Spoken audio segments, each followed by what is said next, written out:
오늘도 예수님을 따르는 수많은 사람들이 예수님과 함께 동행하고 있습니다.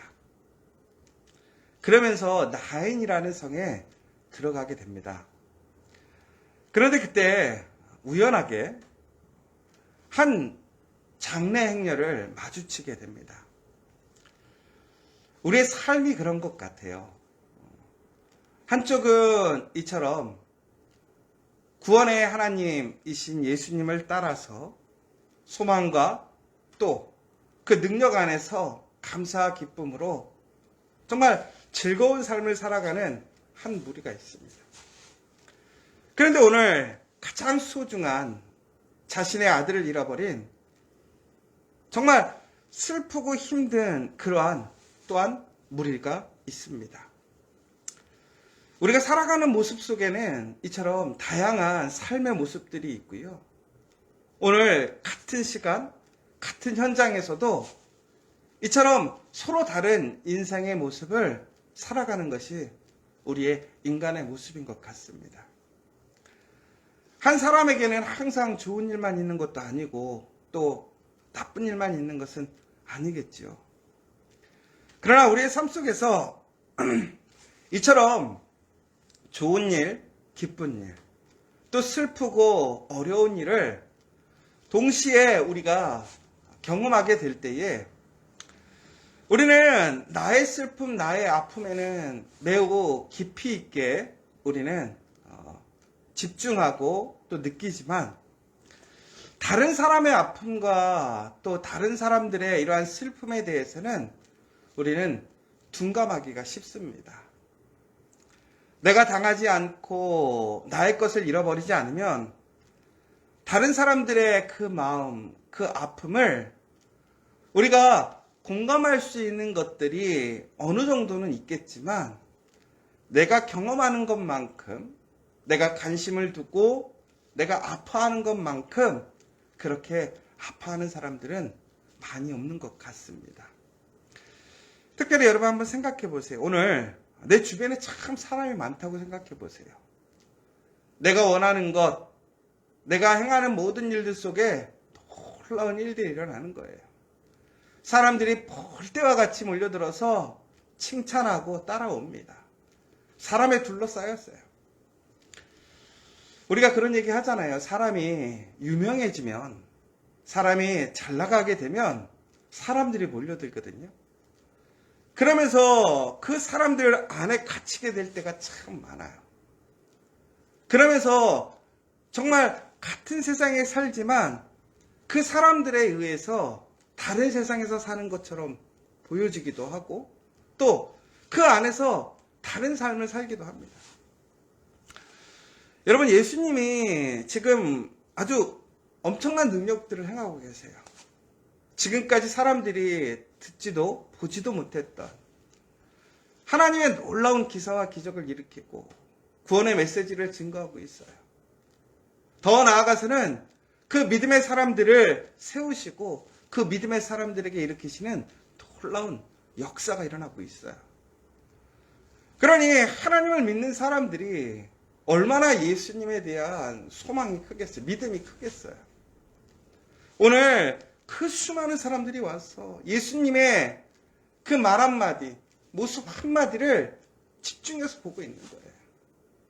수많은 인파들이 항상 예수님의 앞뒤로 그 예수님의 길을 막 인도해 가고 있는 것이죠. 그런데 오늘 장례행렬을 만난 거예요. 그런데 유대인의 관습상 이 장례행렬 자체가 부정한 것이라고 얘기를 해요. 그러니까 사람들은 이러한 무리들과 마주치는 것 자체를 기뻐하지 않습니다. 보통은 피해가는 것이 일반적인 거예요. 그런데 오늘 우연하게 그 길목에서 마주친 거예요. 조종할 수가 없었던 것이지요.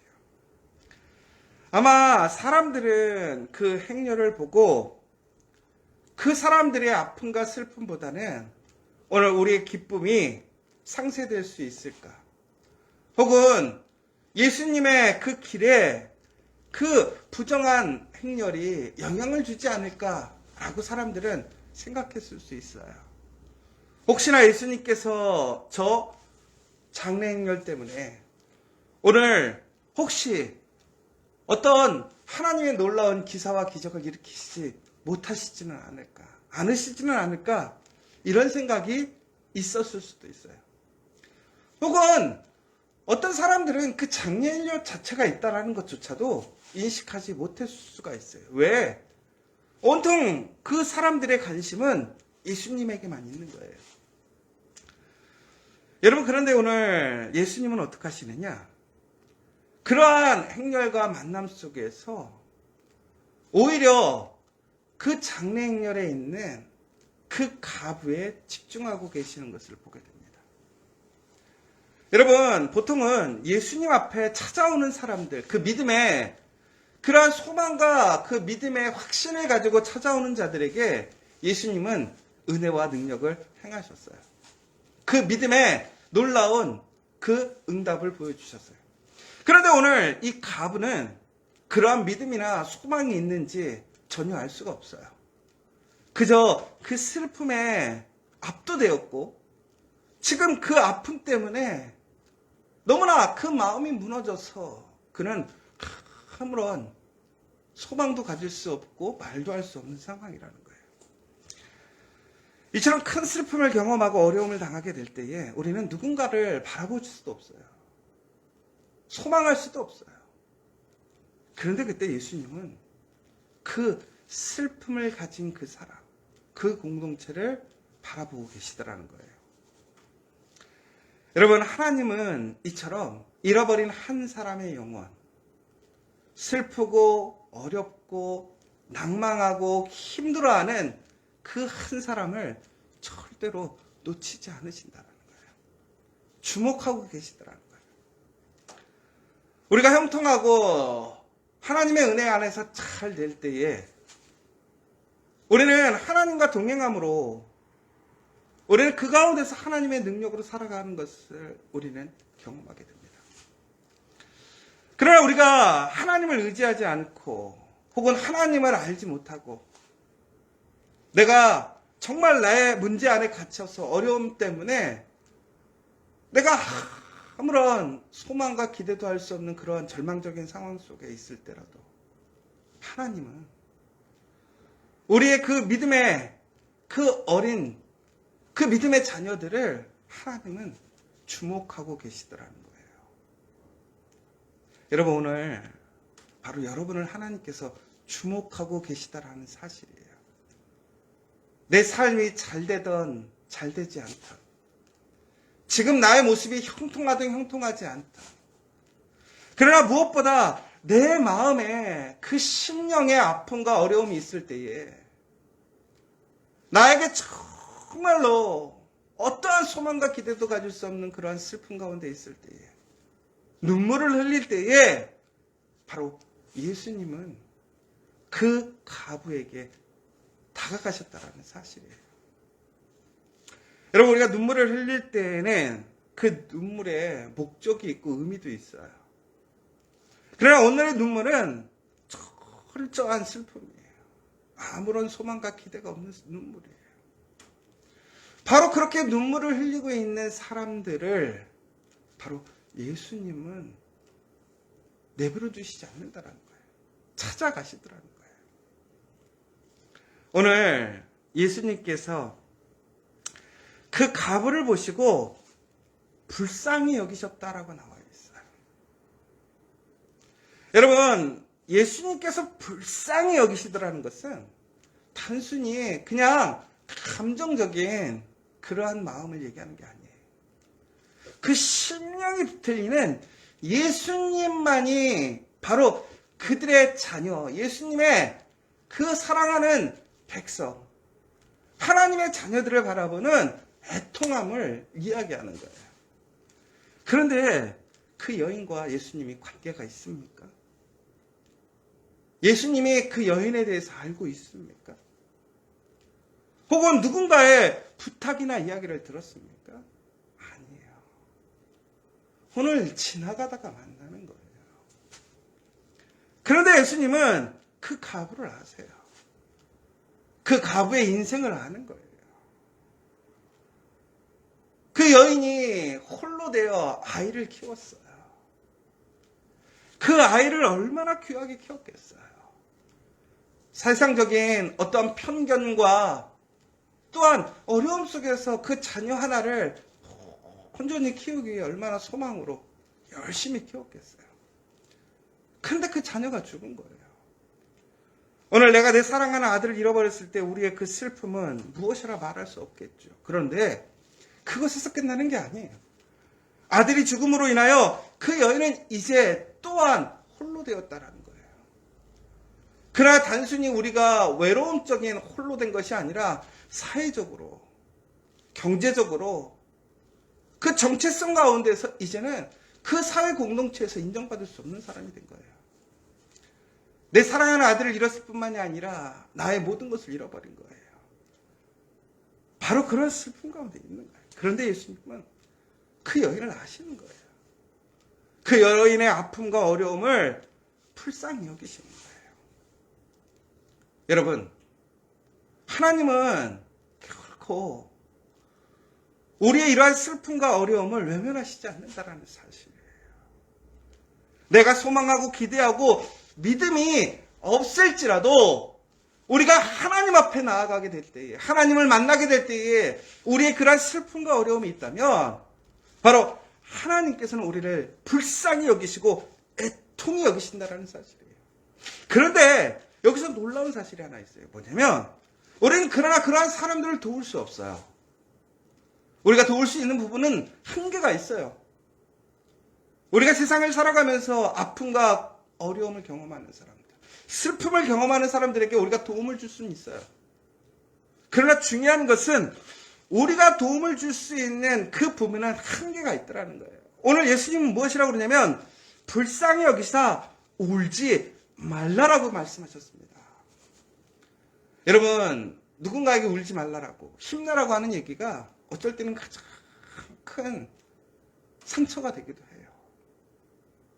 그런데 오늘 예수님께서 울지 말라라고 얘기하시는 것은 그 울음을 그치게 하시는, 그 울음이 기쁨이 되게 하시는 그 약속이 됨을 기억하시기 바랍니다. 오늘 예수님은 바로 그 슬픔을 가진 사람들에게 얘기합니다. 울지 말아라. 슬퍼하지 말아라. 왜? 오늘 내가 너에게 그 슬픔을 이제는 기쁨으로, 감사와 찬양으로 바꾸시겠다고 얘기하시는 거예요. 여러분, 오늘 우리가 예수님을 만났다라는 것이 놀라운 은혜이고 축복인 줄 믿으시기 바랍니다. 예수님은 결코 우리의 그러한 아픔과 우리의 문제를 외면하시지 않고 우리가 그것에 대한 믿음이 없을지라도, 소망이 없을지라도 예수님을 만난다면 예수님께서는 우리에게 오늘 이렇게 얘기하시는 거예요. 울지 마라. 오늘 여러분들에게 그 예수께서 말씀하셨다는 사실을 기억하셔야 돼요. 예수님은 그 간에 가서 손을 대셨다라는 거예요. 여러분, 우리가 이 시체 장렬, 그러니까 장례 행렬을 통해서 시체를 만나는 것만으로도 부정한 것이었어요. 그런데 예수님께서는 그 청년이 죽어서 거적에 둘러싸여 있는 그 몸을 예수님께 직접 만지셨다라는 거예요. 매우 일반적이지 않아요. 부정한 일이에요. 그런데 예수님은 그 청년에게 다가가서 어떻게 하신 거예요? 그를 손대시며 뭐라고 하셨어요? 일어나! 라고 말씀하셨어요. 청년아, 일어나라. 불쌍히 여기시며 울지 말라고 하셨어요. 여인에게. 죽은 사람에게 가서 일어나라고 명령하셨어요. 아무런 소망이 없는 두 사람이에요. 들을 수도 없는 사람에게 가서 예수님께서 일어나라 하셨어요. 그랬던 사람이 어떻게 되었습니까? 죽었던 자가 일어나 앉고 말도 하였다. 여러분, 그런데 예수님께서 그 살리신 청년을 어떻게 하셨습니까? 예수님이 취한 것이 아니라 그 어머니에게 주었다. 사랑하는 여러분, 오늘 예수님을 만난 사건, 예수님을 만나고 오늘 우리가 이 자리에서 예수님과 함께 예배드리고 있다는 것이 소망이 시작되었다면 기억하시기 바랍니다. 여러분, 정말 우리는 바로 오늘 이 사건을 통해서 우리의 모든 아픔과 슬픔과 어려움을 하나님께서 기억하시고 오늘 우리를 주목하고 계심을 믿으시기 바랍니다. 그리고 우리에게 분명히 이렇게 얘기하십니다. 울지 말아라. 그리고 일어나라. 여러분, 우리의 의지로 일어나는 게 아니에요. 이제 우리는 하나님의 약속의 말씀대로 우리가 일어나서 명령하신 길을 걸어가게 되면 우리는 살아서 일어나서 다시 살아갈 수 있음을 믿으시기 바랍니다. 오늘 이 아침 여러분에게 놀라운 예수님의 놀라운 은혜와 믿음의 역사 일어나기 원합니다.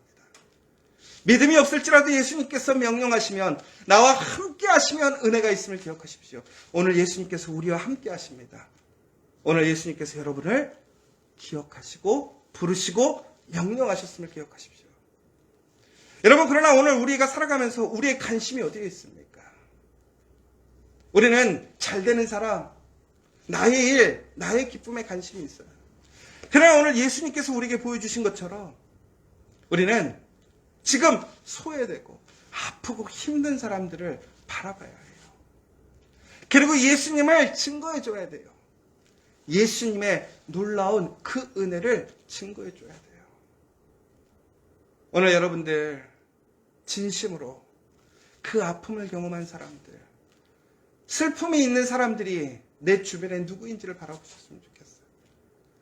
나의 슬픔, 나의 어려움도 있겠죠. 그러나 바로 여러분에게는 분명히 오늘 예수님께서 함께 하시고 울지 말라라고 명령하셨어요. 그리고 일어나라라고 명령하셨어요. 여러분, 이제 우리는 그 은혜를 누려야 됩니다. 그 친구가 돼야 돼요. 더 나아가서는 우리 주변에 이처럼 너무나 슬프고 소망도 없고 희망도 없는 그 사람들에게 예수님을 통하여서 다시 일어나는 역사, 살아나는 역사를 일으키는 저와 여러분 되시기를 간절히 소망합니다.